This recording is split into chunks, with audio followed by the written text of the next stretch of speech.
So we're going to look at the contacts tool in InTouch. The contacts is where you store all of your customer records, and a key thing of customer relationship management is that you want to easily be able to add new records in and find people that you're in contact with, but you also want to be able to see a record of all of your interactions with them and how they're interacting with the business. Things like what products they've purchased or what was last said to them in their last telephone conversation and things like that. So we'll take a look.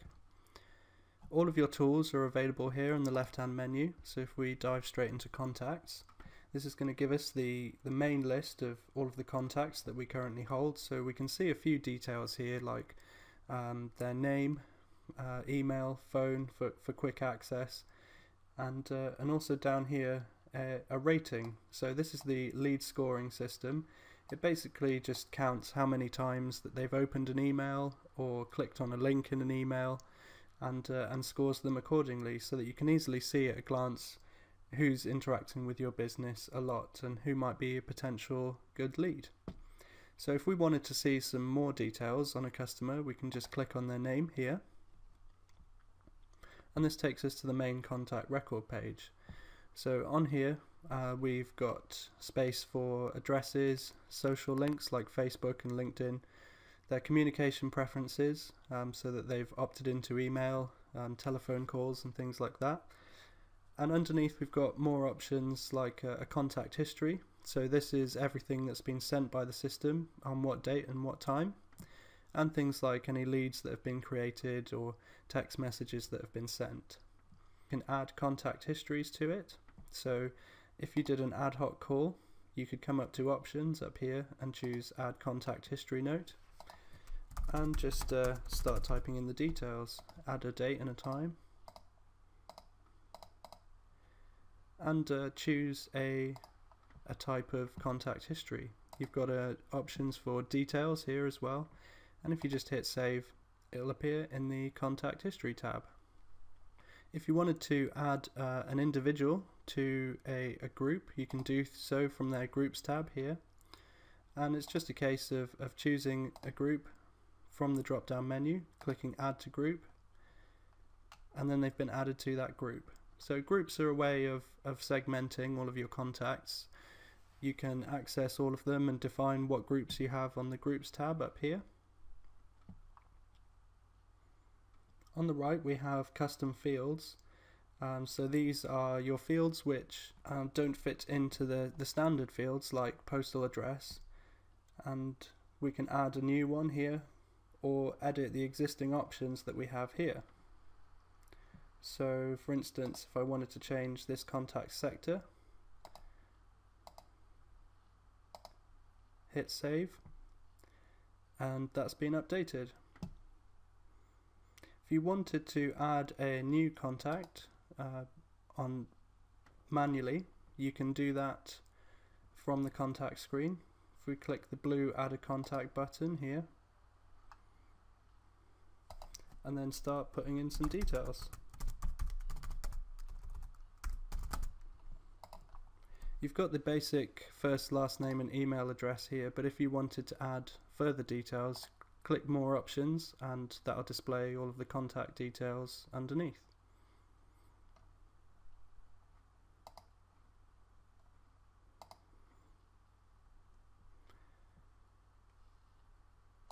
A key thing is to add an email address so that you can contact them, and also to tick this box here which says has agreed to be contacted at this address. That sets their communication preferences to include email so that you can actually email them from the system. Now if we wanted to add another contact, if we were doing a whole bunch of them, we could choose save and add more, or if we're finished we can just click save and view contact, and it will take us straight to the newly created record. So what I'm going to do next is import a list of contacts in a CSV file. What I also want to do is make sure that I'm recording their product that they've previously purchased. So to do that, I'm going to create a new custom field, go to Contact Custom Fields and add a new Contact Custom Field. I'm going to call this one Product Type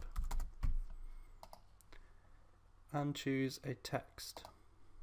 So there's several options of different types. You've got drop down list, radio button, multi-select checkbox for multiple choice, but in this instance I'm just going to choose text. Click Add Custom Field, and here's product type in our list. So to import the list, I'll go back to Contacts, go to Options on the right hand side, and here we have Import Contacts. Now I'm going to choose Upload File, confirm that I have permission to email these contacts and click Next, and then give the upload a memorable name. So that's just something that's a reference in the system so that you can identify it. So we'll call this one Product Upload. I'll choose a file to upload, which I can find in video demo here. Select my CSV file, choose Open. Now this file does have a header row, which is just a row along the top with labels for each of the columns, so I'll tick yes, and then choose Upload File. This takes us to the field mapping screen, and we can add in whichever piece of data is showing in the examples here. So we have a column for the header, and then 3 sets of example data from that column, which will just help us to know which columns we're mapping. So if I just select last name from the list, email address, address 1, address 2, postcode, country, and product. So here's the custom field that I've created earlier, so that's going to be near the bottom of the list. Product type here. So for duplicate processing, we have a couple of options. If the contact's email address is already in the system, we can choose to ignore it so it won't upload it, or we can update so that it will update the records with the latest information that we're uploading. I'll also choose to add them to a group here, so I'll tick New Group and say Product Upload Group and import my file. So that's currently in the queue. It's being processed on the server. Depending on the amount of contacts that it is, it shouldn't take too long at all. So while that's processing, we'll go look at another feature of the contacts, which is advanced search. If we return to the contacts screen, on advanced searches under the options menu, and this just allows us to search for a particular piece of data. So we can search for, say, everybody who has the option sector 2 ticked, press search, and it'll return a list of everybody with that option. We've also got the option now to add them to a group, all of these results, or export them to a call list. If we click start again, we can define more than one search value. So the report has finished, so they've now all been added to our database. If we go back to contacts, we can see the number of contacts has increased. If we go to groups,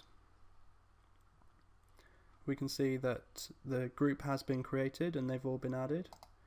And if we take a look with the view button, we can dive into one of these contacts, and we'll be able to see that under custom fields, their product type has been imported. So that's the basics of the contacts tool. As you can see, there's lots of options to make sure that you're recording and capturing the right data. Next we'll take a look at automation.